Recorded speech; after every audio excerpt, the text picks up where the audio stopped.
ng mga mamamayan na, into what you say is a very conservative right-wing thinking. And ang hirap din basta-basta baliktarin ng left yan. And of course, the left had its mistakes. Ah, on the record naman yung boycott policy ng 1986, yung naging Purges. I mean, yung purges, yung naging hysteria, and then your ah, tac and your confusion temporary sa kanilang yeah, and tactics your and temporary strategies. tactical I mean, you had temporary tactical alliances with the uh Duterte administration, some would say the other administration. The Akbayan had also with the liberals. So I'm just trying to Mhm. be fair, diba? But at the same time, parang sinasabi ko naman, if you also don't build coalitions, you're not gonna have any says. Talagang, it's an impossible, difficult situation. So I'm not apologizing, but at the same time, I'm trying not to be unfair. Do you see where I'm coming from, Teddy? Kaya sabi ko nga, let's just have this honest conversation. Sa tingin mo, ano yung mga lessons na dapat natutunan natin from our past quote-unquote mistakes in retrospect? Obviously, in retrospect. Mahirap yung tanong mo, It's Sorry, going sorry, Teddy, to pinapahamak ba kita? Yeah, ganito kasi ang problema ko, Teddy, di ba? Ang problema ko is parang lahat tayo may silo-silo di ba? Like, I go to this group, may sarili yeah. silang, tingin nila sila lang tamang left. Then you go to this group, hindi totoong left yan, mga ganyan yan. I mean, I'm not gonna throw out the terms, right? And I just feel, well, my goodness, ba't di tayo nagsama-sama? I mean, we were together the other month and we had guests from Latin America, right? Dr. Long, I Mhm. had him on my show, so this is on the record. And Dr. Long was talking about how effective the left is in Uruguay, in Chile, in Colombia, mga very similar country to ours. Ex-Spanish colony, feudalistic, very conservative Catholic. So parati ako naisip, dapat ganun, mag-usap-usap tayo. Okay lang magdi-disagree tayo. Alam ng tao, on EDCA, US-China issue, medyo nag-disagree tayo dati. Although ngayon, Trump, ibang usapan na. We can discuss that later on. But at least you have to talk. We have to, I mean, di ba? Kasi lahat naman tayo, ayaw natin ng feudalismo Lahat naman tayo, pagod na pagod tayo sa oligarkiya di ba? Pagod na pagod tayo, maging tuta tayo ng kung anong superpower dyan, di ba? So, that's why I'm having this conversation with you because ako lang makapal ang mukha I'm willing to talk to all sides. You know me, right? So I just wanted to hear from you more in terms of the lessons we have learned. Alam ko mahirap yan. So, sorry, Teddy, I'm putting you on the spot because I want to do this so that I can move forward with the next part of our conversation, which is anong next Mm. ngayon sa darating na election na ito, Well, 2028, yeah. para sa akin sa ilang discussions that I've had with comrades from the left, ang isang basic yan nakalimutan yung ilang mga basic um sabihin na natin basic principles or strategies like how do you build your mass base, how do you consolidate your mass base, paano na hindi mo nagagasgas yung mamamayan, uh, and then how do you ensure na ipapanalo yung laban or hindi lang laban ng laban, meron din silang ah, mga tactical gains and how do you balance yung magagasgas mo sa dapat may yung mix between the economic benefits na nilalaban nila and the requirements of the political struggles. Mga ganon, yung pagbabalanse basically and well, that has always been the challenge. Um, and then of course, there's yung usapin ng the legal struggle vis-a-vis the armed revolutionary struggle. What is the proper balance? And how do you ensure na hindi uh, hin- yung hindi ka mawawasak, no? And that uh, yun, I think these are the things that nag, hindi nagagawa ng tama in the past. Do you think we were unfair, Teddy? Again, this is we're saying this as friends. That do you think na yung mga katulad namin na Johnny come lately, lang sino tong konyo na to na taga Baguio na nagfi-feeling talking about Gramsci? I'm sure people will say that about me, right? But I hope people understand where I'm coming from because I felt someone has to say these things openly and nagkataon lang makapal ang mukha ako. Do you think we've been unfair to left to ourselves in a sense, right? I mean, you and I are not necessarily the same shade of progressive, but do you think sometimes we're also too hard on ourselves? Kasi ang hirap maging progressive sa Pilipinas talaga. Parang, it's easier to be a progressive in US even, I would say. Right? It's even, I mean, my goodness, the heartland of capitalism. It's definitely much easier to be a progressive in Japan, in Europe, in Latin Yeah. America, even Let, Thailand. let, let, let me give you a Yeah, concrete please. example. Yeah, correct me if you think I'm being Sa ibang areas ng mga mass-based talaga ng kaliwa, no, na organized. For example, yung mga union air workers communities, for example, in Southern Tagalog, na matagal nang may mga union dyan, kumikilos. And I think the left did a lot of good work in building labor unions, etc. Pero pag pumasok ang gobyerno dyan at pinatay na yung mga leaders ng union at tinakot ang mga union and naging contractual yung mga manggagawa, ang hirap sabihin na ang nagkamali dyan yung movement eh. That the labor movement failed because the attacks were from all sides, ano? Yung sa workplace, yung relations nila sa yung type ng employment nila from regular employment, puro naging contractual na lahat. And then you had these attacks from the military and the police, even the local governments. Eh kahit siguro anong galing mong organizer doon, eh pag pinatay ka ba, you know, dadapa at dadapa talaga yung movement. So, eh, in a sense, masasabi mong we might be too hard on ourselves. Nasasabihin natin, kaya mm, bumagsak ang mga union dito dahil hindi na organize ng maayos eh. O sasabihin na, eh but kasi then mali that's yung a message balance of power or argument. mali yung messaging mali yung strategy and tactics ng organizer dito. But the fact is the fascist attacks were simply too much. Ah, kaya bumigay yung union, halimbawa, o yung community organization. So I may ganyang aspeto. Definitely. The balance of power argument, I agree with you. In terms of if you look at the business sector, parts of civil society, obviously, alam natin yung mga usual suspects, they're very hostile to the left, right? Probably some of them will be pissed off we're even having this conversation at me, but they know me. I'm a Richard is Richard, right? Magulo mag-isip yan.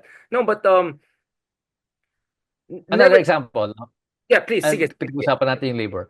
Kasi nasa labor ako in the mid-1990s nung nagsimula itong contractualization, And then trade tuloy-tuloy yung liberalization, WTO yes, and then conflict. nawala nahirapan na yung mga union.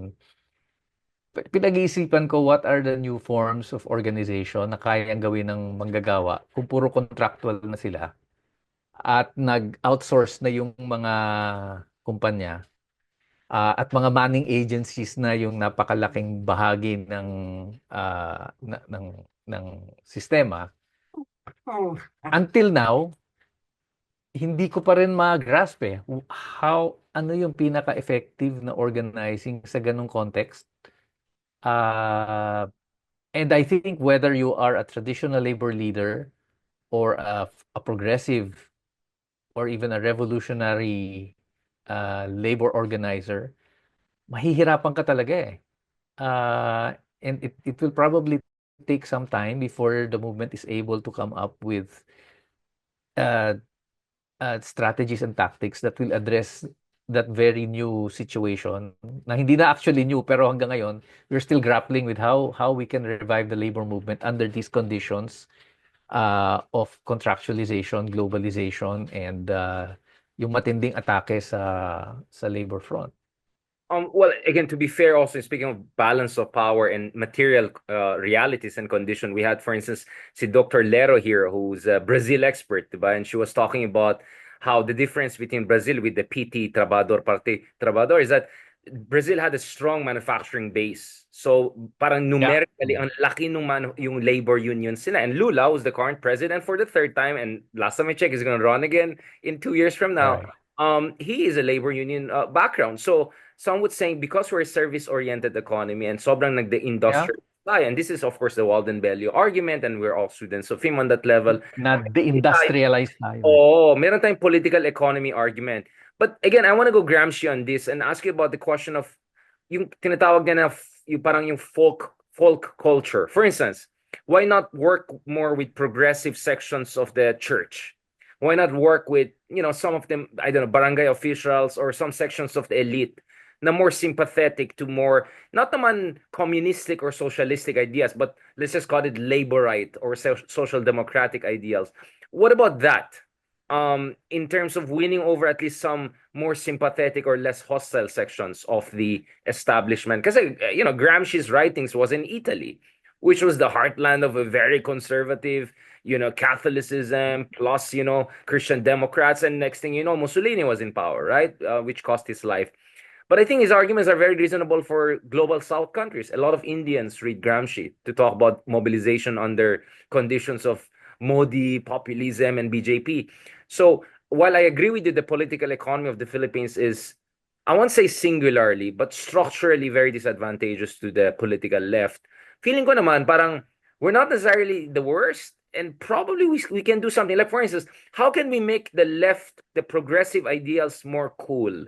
Like in the US, for instance, they have the revival of, the whole Bernie Sanders, democratic socialism, Jacobin magazine. Don't you think we should do something like that? Obviously, at the back of my head is all the red tagging that Digong did to all of you, right? But nevertheless, At diba? saka, at saka ang left sa US, nagse-self-flagellate din ngayon because of the Oh yeah. Trump, Oh yeah. I mean, of course, may Bernie Sanders ka, pero it, Trump won at the end. So, namumroblema din sila doon. But they're putting pressure on the Democratic establishment, right? And a couple of young members of the Progressive Caucus, for instance, right? One of them in Arizona, they're all coming out and speaking out. Na itong pa-cute Obamaism, whatever you want to call it, it's not going to work anymore. You need something more radical, more working class oriented, much more sensitive to class condition, hindi masyadong Yeah. pa-woke. So again, I agree with you that lahat naman nahihirapan yung left all around the world, diba? But do you think Dito nga, ang problema natin, McCarthyism pa rin eh. It's so 1950s eh. Ang problema nito. right? yung, Marami tayong mga Roy yung Con. takot.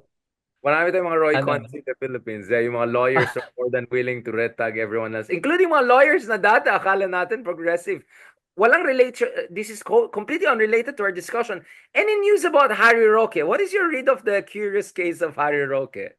Someone who used to be a human rights lawyer, nakikisali sa mga tibak-tibak stuff. Do you think his arc says something also about the difficulties of progressive movement in the Philippines? Right? Because he's like classic middle class, matalino, nag-aral. Next thing you know, talon na ako, ito na yung opportunity, di ba? Next thing you know, may pogo pa daw, di ba? Next thing you know, maka Dubai na yan.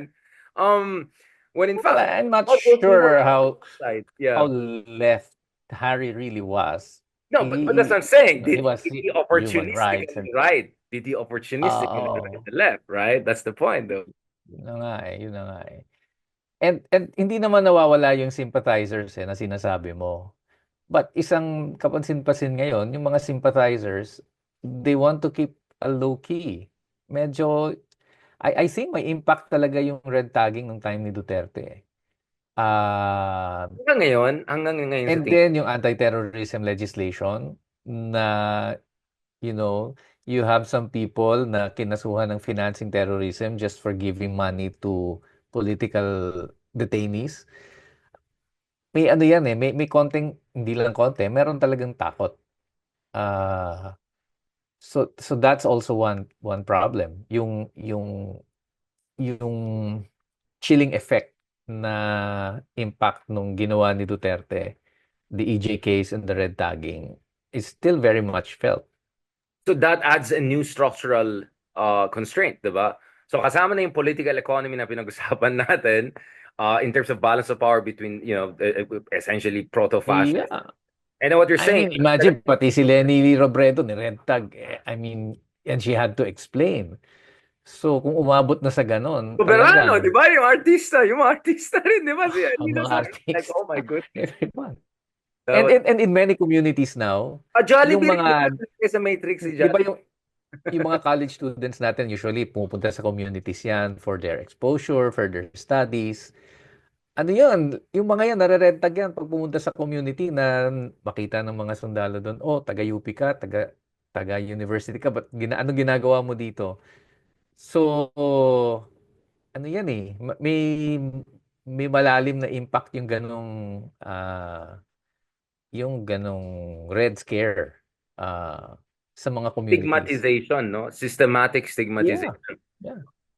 In that sense, Teddy, again, I'm not, I come from Ilocos, so, you don't have to tell me about the Marcoses and but my point is, hindi ba in that sense, the Dutertes are the biggest red taggers in Philippine history? Hindi ba, I mean, just look at how constantly NPA, infiltration, DepEd. I teach in UP, right? I was not happy when na-revoke yung, essentially yung autonomy namin, di ba? Even as I, had relatively good relationship with the military and Secretary Lorenzana and other things. So,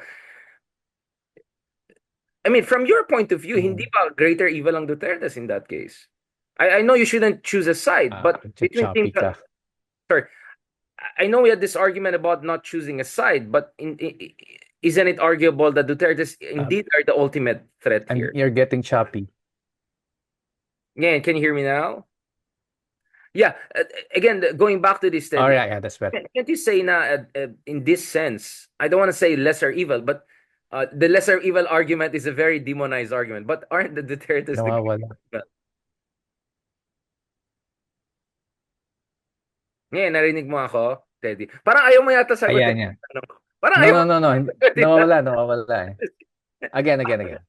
Parang ayaw mo yata sagutin yung tanong ko. No. Hindi, hindi. Question Hindi ko is nakuha. okay. No, I'm just Nawala kidding. talaga. No, my point is, if you look at the red tagging, if you look at the EJ case, if you look at the, all of this weaponization of the discourse of anti-oligarchy, I mean, Duterte's tick all the boxes in ways that most of the Trapos don't, right? Like, they're levels, right?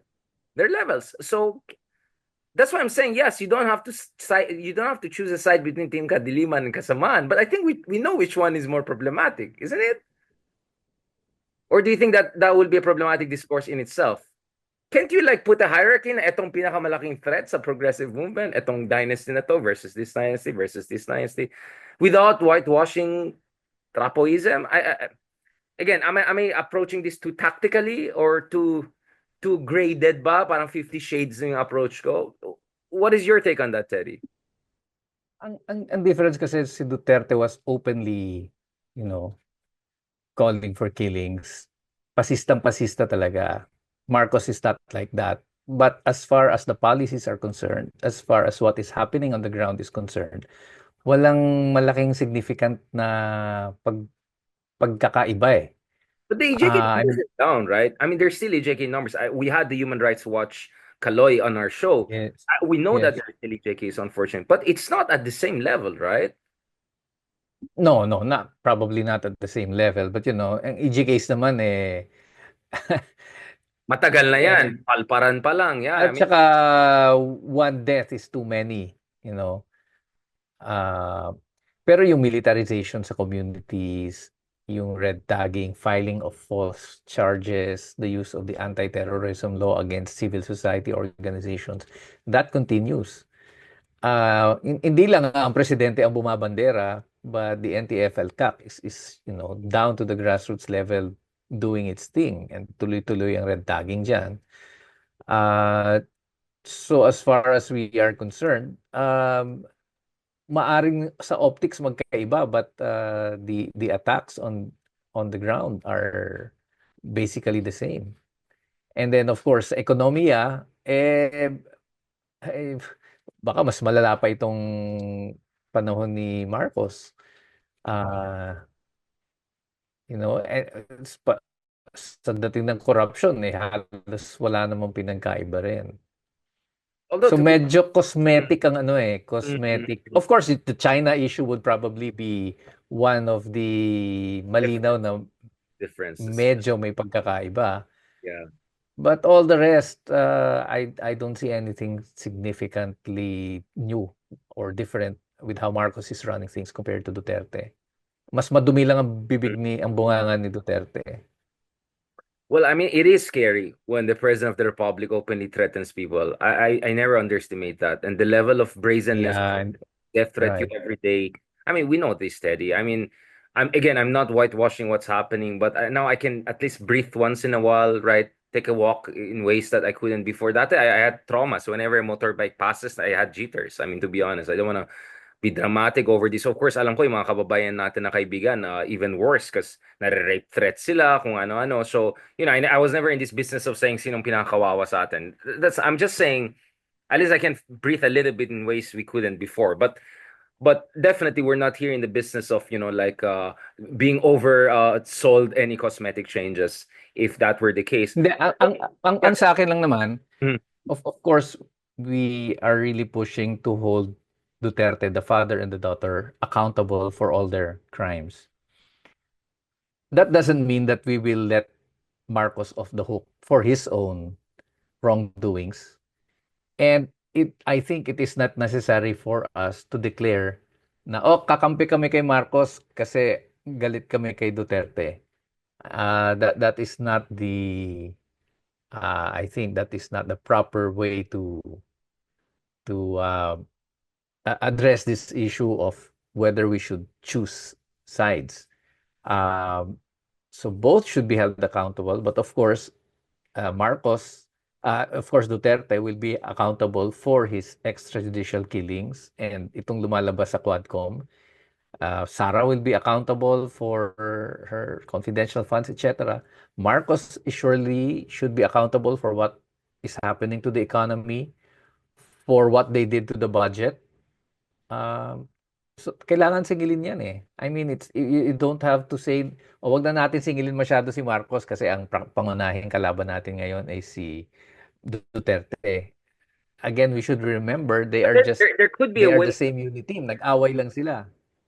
Well, they used to be called uni-brats, right? No, but there's a way to work around this, right? Pwede mo sabihin, Teddy, na kasi I think the debate here is not whether you should criticize both sides. The debate is how to be neutral in the right way, right? So for instance, ang suggestion ko is ganito. Criticize mo yung GAA and then sabihin mo, pero wag natin kalimutan yung mga ginawa ng mga kaibigan natin na DDS, something like that. So you Yeah. don't give them a chance to come in. I think Chelo, for instance, has been doing that more recently. Kaya attack sila na attack kay Chelo. And to be honest, how Mm. I felt, sana ginawa niya na mas maaga na when you go Yeah. into the corruption issue, always remind, kayo, you have no moral ascendancy to be, essentially to take up the cudgels against corruption. Wala kayong moral ascendancy. So I think that caveat Right. is important. So ako, yun lang suggestion True. ko. It's not about neutrality or not. It's about how to be neutral in the right way. And the neutrality Yeah. that I don't like, of course, Teddy, is yung popcorn ka lang. Because nakasalalay dito yung kinabukasan ng bansa natin. In fact, not only kinabukasan ng bansa natin, what if tomorrow Sara is the president, right? I mean, that's always a possibility, God forbid, right? Mm.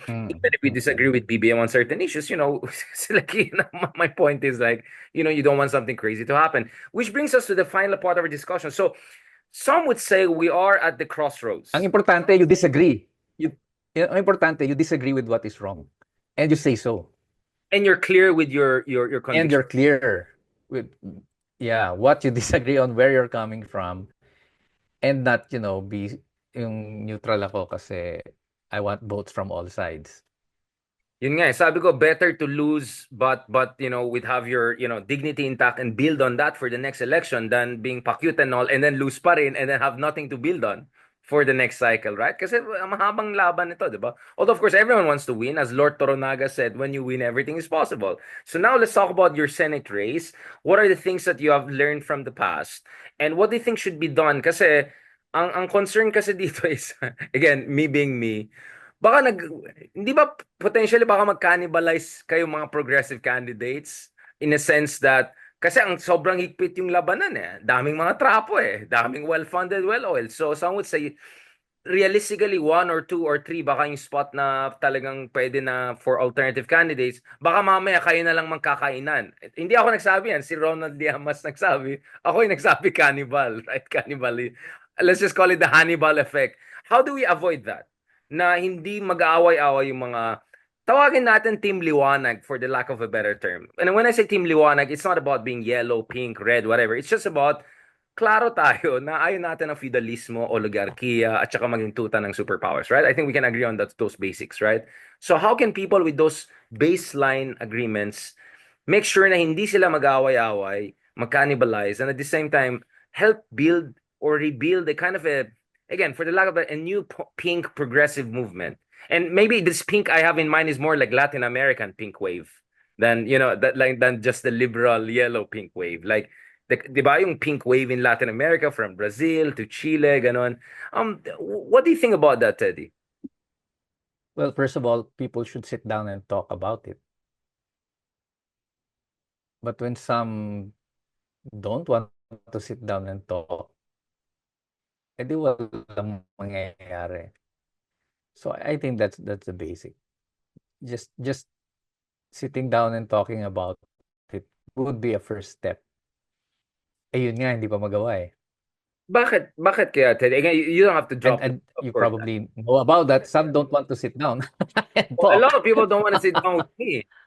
Marami mga iba dyan na ayaw makipag-collaborate sa akin. Para ako naman, as if naman, di ba? No, no, I understand. Akala ko nga ikaw yung makakapag-bring in ng mga tao kasi kausap mo lahat eh.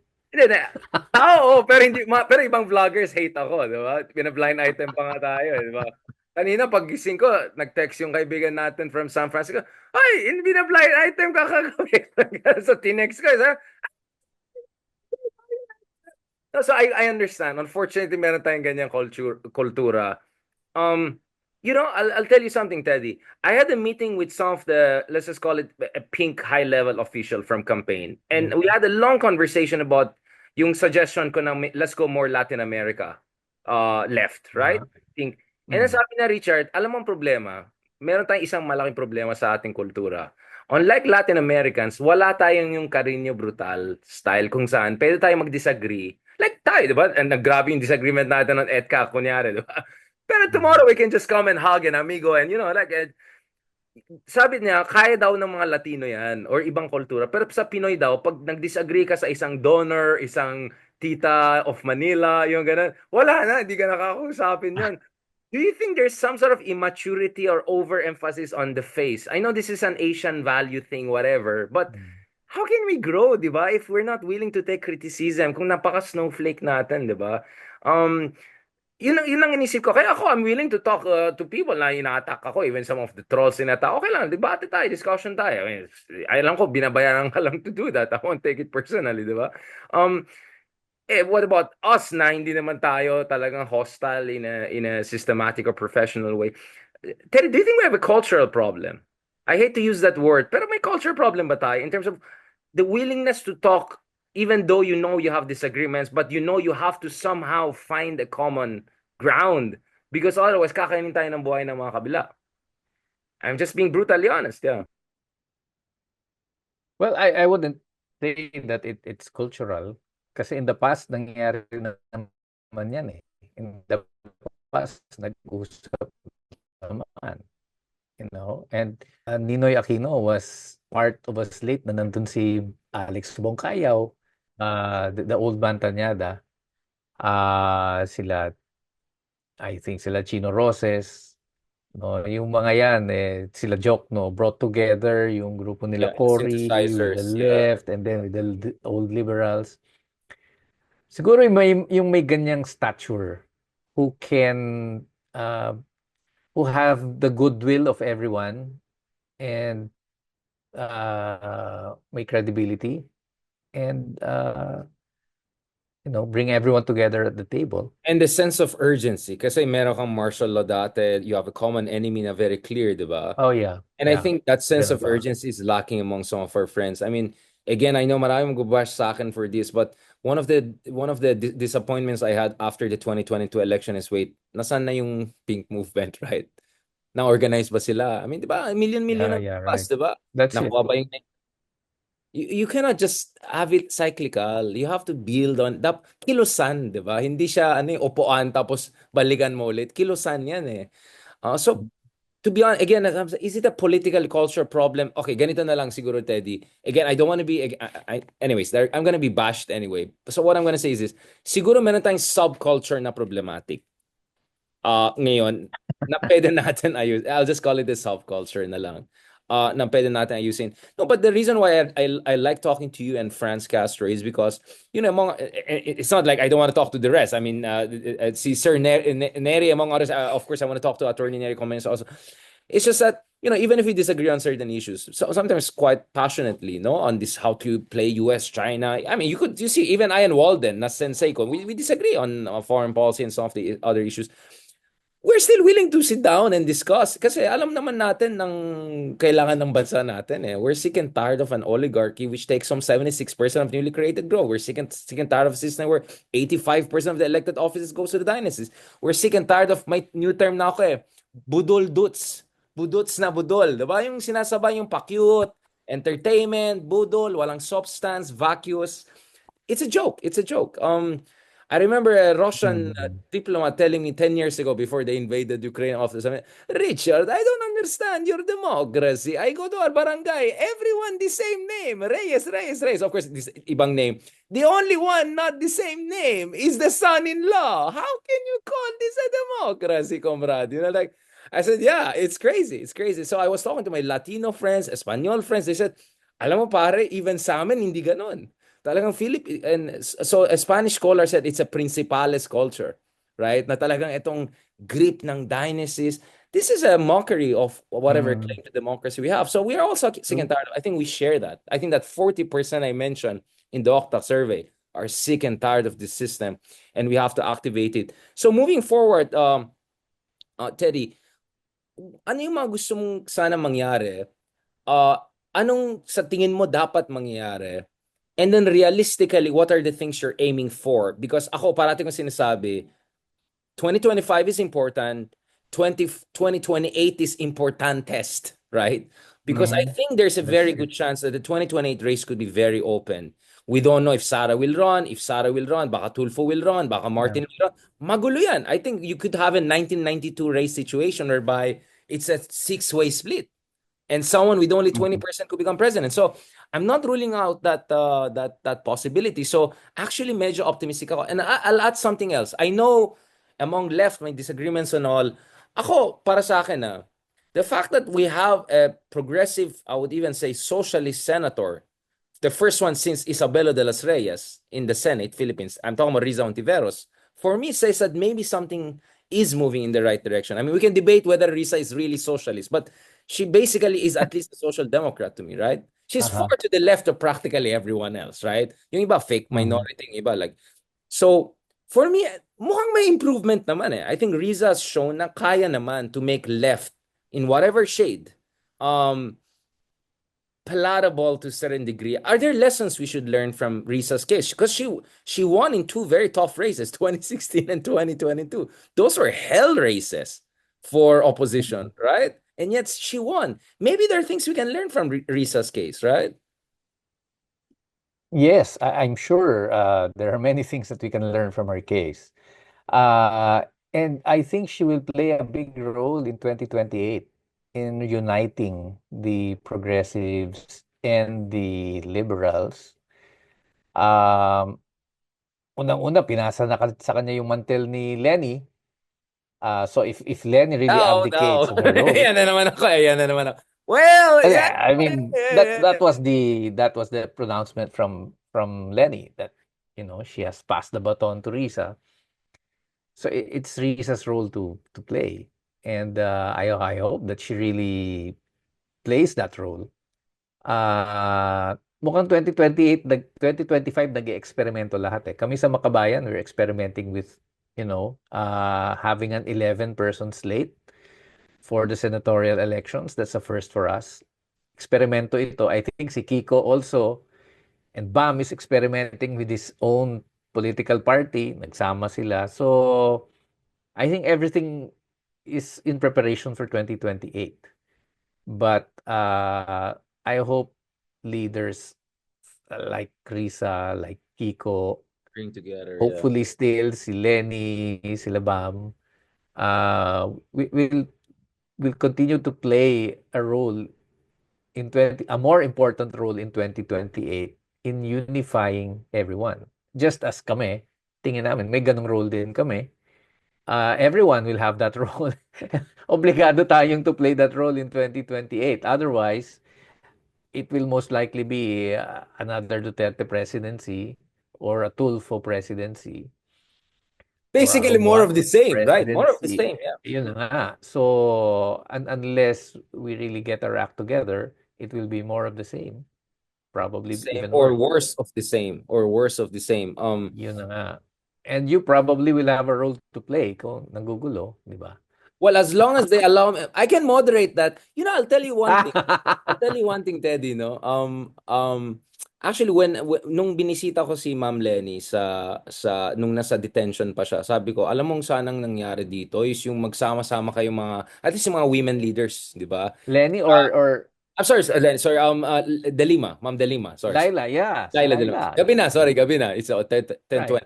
20. Laila, and she said, yeah, I absolutely agree with that. And I still have that hope na yung mga leaders of opposition can come together. We have this all around the world, di ba? Yung, kumbaga, we had it at Hungary, semi-successful. We had it in Czech Republic, very successful. Nagsama-sama, nag-coalition.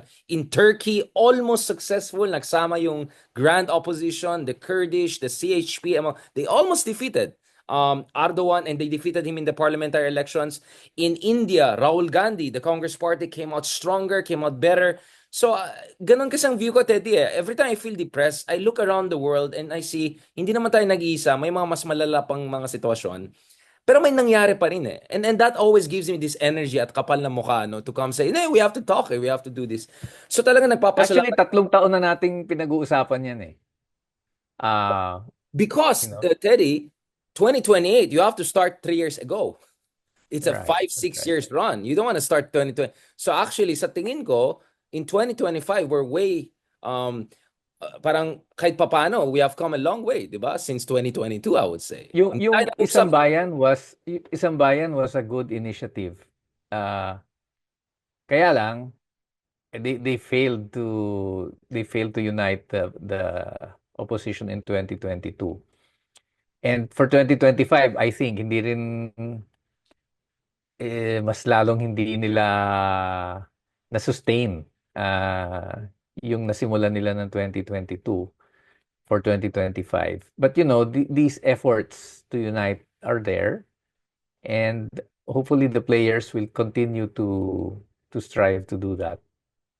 And last point, Teddy, first of all, um, ano yung nagbibigay ng lakas sa'yo para tuloy-tuloy yung adikain mo, itong ilaban mo? Because I know it can be quite lonely, right? It can very Yeah. lonely to be progressive in the Philippines. You get attacked by fellow progressives, you get questioned. There was this guy named Teddy Casino asking me, left ka ba talaga? I mean, I'm just kidding. No, I mean, to be honest, di ba? Like, mahirap talaga maging anti-system. Or, di naman anti-system, I mean, like, systemic transformation person. Kasi ang dami mong babanggain. Tapos ang dami pa nagmamagaling, di ba?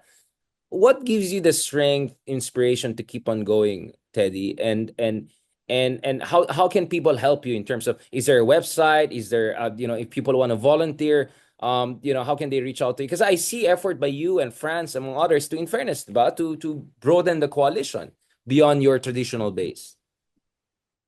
Ako, ano lang talaga hindi ko matanggap na wala akong gagawin to change this country. Ah, feeling ko hindi ako makakatulog ng maayos pag sinabi kong out na ako diyan. This sense of I have to do something has always been there. Like itong eleksyon halimbawang ito, no? Marami nagsasabi kasi ang problema natin bobotante yung mga kababayan natin. Ah, talagang pinipili lang nila yung political dynasties. And iniisip ko, for many of our people, they don't actually have a choice. Kasi ang pagpipilian mo lang naman sa election talagang mga dynasty. Ako na lang dito in a place where I live, ang naglalaban dito magbayaw for the mayorship. So whether I vote for one or the other, it's the same. At it's not because bobo ako na bobotante ako. Kaya lang, yun lang naman ang choice na binibigay sa akin. So feeling ko, these elections, ang gagawin kong papel, di bigyan ko ng choice yung tao. Kung talagang naghahanap sila ng iba naman, then at least I will be there. Baka naman maisip nila, ito, iba naman. Oh, hindi political dynasty ito, hindi ito bilyonaryo, wala itong real estate company,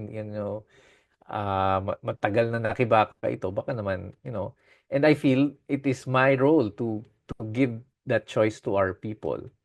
Kasi nga, kung the usual na sabihin ko, "Ay, hindi, bayaan mo na lang yung mga politiko dyan, sila naman ang magagaling dyan," hindi wala talagang mangyayari. Well, unfortunately, I feel I have to do something. I completely understand. Unfortunately, even if you do the right thing, mahirap matulog kasi ang dami kailangan gawin. So thank you so much, former Congressman Teddy Casino, for sharing your time. Letter C ka, so ano yung number mo sa Senado on the ballot for those who want to vote for 16. 16, Teddy Casino. 16, Number letter 16, C. madali. Madali lang, ano yan, madali lang memorize yan, i-memorize yan. Hindi kailangan mo. Kasi 61 ba? 61 or 66 candidate? 16, letter No, C. no, no. Total candidates, 61 or 60? 66. I Di think ba? Ang 66. dami, Or di hindi, ba? may umalis na eh. Nabawasan na. Oo nga pala. Kasi may nag-drop out na. I May think dropout number na, pero andun pa rin yung billboard. Tapos, sabi ni 66. Tigong, Oo di nga ba, eh. patayin natin yung 15 dyan para makaluwang. So, you never know. Baka abutan tayo sa top 10 Oo yan. nga, Things baka are going. kumonti pa, baka may mamatay dyan. Oh my God, God forbid. But speaking of cannibalism, di ba? You never know. But on a serious note, maraming salamat, Teddy, for sharing your time. As I said, uh, it's always good to have people who are willing to take the risk to push the envelope. And as I promised to our audience here, we want to make sure that the candidates we have here are people who have their heart in the right place. And ginagawa natin yan hindi para sa Tony Talks. Ginagawa natin, no offense kay Tony, but we're doing this because gusto natin magkaroon ng, I mean, mamulat ang tao pagdating sa mga different issues. And I really appreciate yung sinabi mo na sana hindi tayo maging elitist.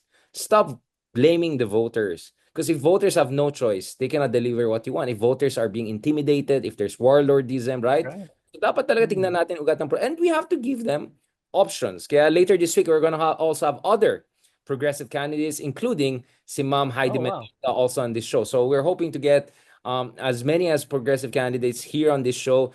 Don't worry, guys. We'll also have the trapos para lang balance. I mean, like, being of no choice. But as much as possible, I want to have the non-trapo candidates on our little show here. And looking forward, Sir Teddy, to Yeah. catching up in person. Hopefully, next conversation. Tuloy natin volume 4 of, volume 3 na ba? Volume 3 of Marxism and Marcos. Mag-away-away na tayo dyan. Thank you Sige, so much. sama ko dyan, sama ko. Yes, All yes. right. Dala ka ng armor, ha? Thanks, Richard. Thank you, pare. Uh, God all right, bless. good evening. Good evening.